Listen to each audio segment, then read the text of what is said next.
Welcome to Railway Legends, Myths, and Stories. I'm Kevin Stanley.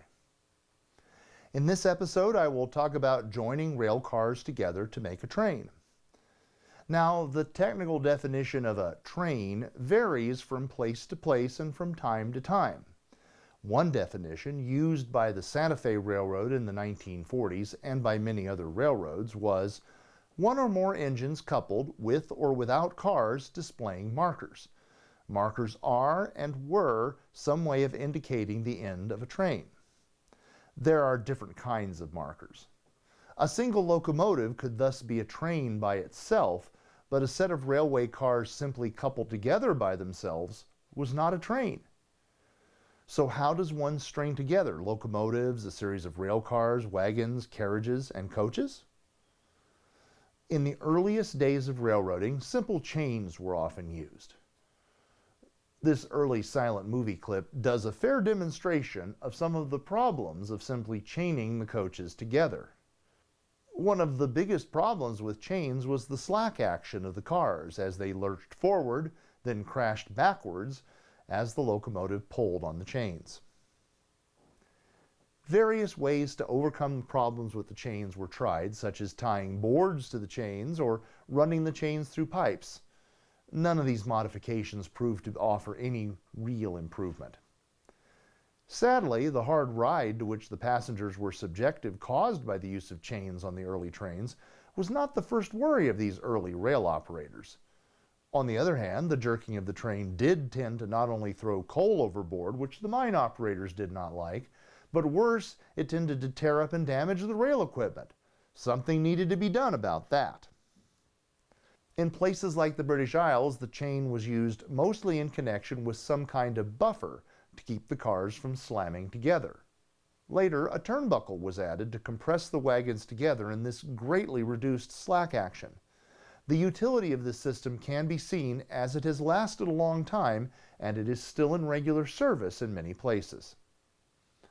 In other parts of the world, a different approach was taken.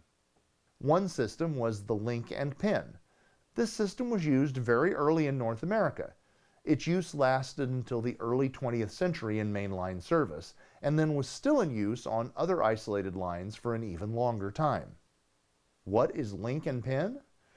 In this picture, you can see that there is a link like a single piece of a chain.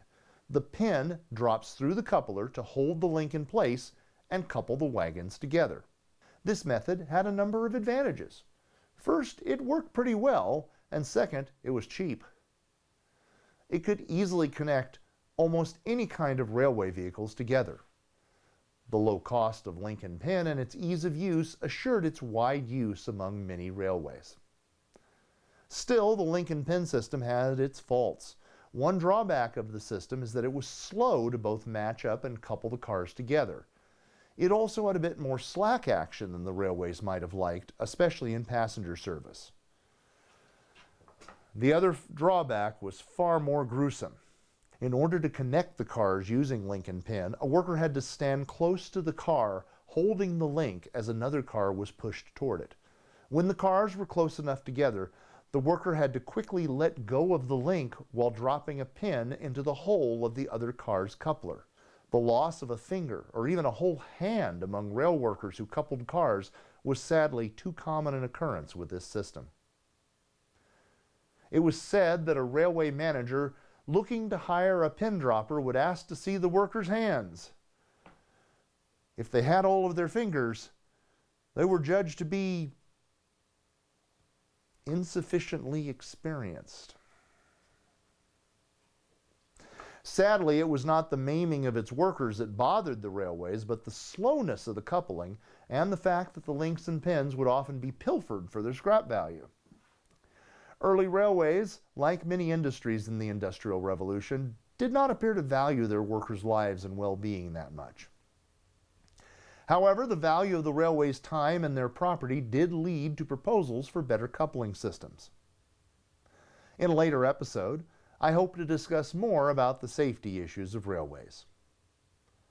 The British system of twin buffers with a space in between and using a turnbuckle was not as hazardous as the American link and pin because the workers did not have to go between the cars to connect them until after they had been pushed together and the cars were no longer moving. You can see why you should not go between the moving cars. The buffer and turnbuckle system still had the slowness of coupling and uncoupling, but was not nearly so hard on life and limb. The system's simplicity and ruggedness allowed it to remain in service for a very long time indeed, including to the present day. In the Americas in the second half of the 19th century, work on new kinds of coupling gear was underway. The wide range of different ideas that inventors came up with might fill several videos. Now at this point, in most documentaries, they usually go straight to the modern knuckle coupler, also called the Janney coupler after its inventor, Eli Janney. While we will get to that, let's first look at another idea that was proposed and tried. In the second half of the 19th century, there were many inventors and many different coupler ideas. I will now take a look at one coupler idea that had a fair bit of success. As I said earlier, the drawback of the link and pin in passenger service was the reason that money might be spent on the better method of coupling cars. So let's take a look at the Miller Safety Platform and Coupler, a favorite of Lisa, our show's lead writer. Colonel Ezra Miller, a civil engineer, invented a system that addressed the problem of slack action between cars. It was one of the few American systems that employed a buffer, something like the kind the British had been using. Miller had only the one central buffer, and it had the twin jobs of reducing the jerk of slack and of keeping the hooks that connected the cars firmly coupled. Amongst the other useful things about the Miller system was that not only did it make coupling faster and safer, but the safety platform part was designed to help reduce the grave problem of one car riding up onto another during a hard stop or an accident. This is known as telescoping, and it was a fatal problem in railway accidents. While the Miller safety platform did a good job of reducing telescoping, the Miller hooks had some problems. Sometimes during tight turns, the hooks connecting the cars had a tendency to uncouple. And the system had more than a bit of trouble coupling on almost any kind of curve. The Miller-type coupler was used on passenger cars by many railways in America from 1875 through the end of the 19th century. It was, for the most part, the de facto standard of its time. While many passenger cars had the Miller system, some did not, and almost no freight cars had them. In these cases, where a Miller-equipped car had to be attached to an older-style coupler, the Miller hook had a slot and hole that could accommodate the link and pin connection. Today, there are almost no examples of the Miller coupler preserved. One of them is on a Virginia and Truckee Railroad car preserved at the Nevada State Railroad Museum in Carson City, Nevada, and another is on a Southern Pacific Railroad combine located at the Ardenwood Historic Farm in Fremont, California, and preserved by the Society for the Preservation of Carter Railroad Resources. Still looking to America, there is the Janney coupler, also known as the knuckle coupler. The name knuckle coupler obviously comes from how it looks when the couplers connect. Look at this American Association of Railroads knuckle coupler from the period of transition from the old to the new. The gap in the knuckle accommodates the link, and the vertical hole in the knuckle accommodates the pin. This would even allow for the odd but possible connection of a Janney coupler to a Miller coupler using a link and pin. I've even seen this myself. In 1999, at the Sacramento Rail Fair at the California State Railroad Museum, the Southern Pacific Combine from Ardenwood Farm's Miller-equipped car was on display, being pulled by a Janney-equipped locomotive and connected by a link and pin. Looking at the pictures of the Ardenwood car reminds me of one of my wife's favorite rail stories. While we were attending Rail Fair 99, Lisa got excited and said, somewhat loudly, "Hey look, this car has a Miller coupler!" Well, you would have thought we had yelled fire as a bunch of guys poured out of the car saying things like, "She knows what a Miller coupler is."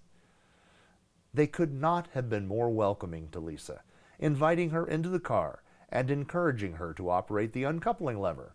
Over and over they asked how she knew about the Miller coupler. Now the reason Lisa knew all of this was that we both had very recently read John White's book on the American Railroad passenger car. John H. White was once the curator of transportation at the Smithsonian Institution, and his 2-volume book, The American Railroad Passenger Car, is the definitive work on the subject. You will hear more about things we learned from this book in future episodes. The coupler that became the standard type of coupler for both freight and passenger cars in North America and many other parts of the world is a story for another day, so we will go into more detail about the knuckle coupler and many other methods of linking cars in a future episode.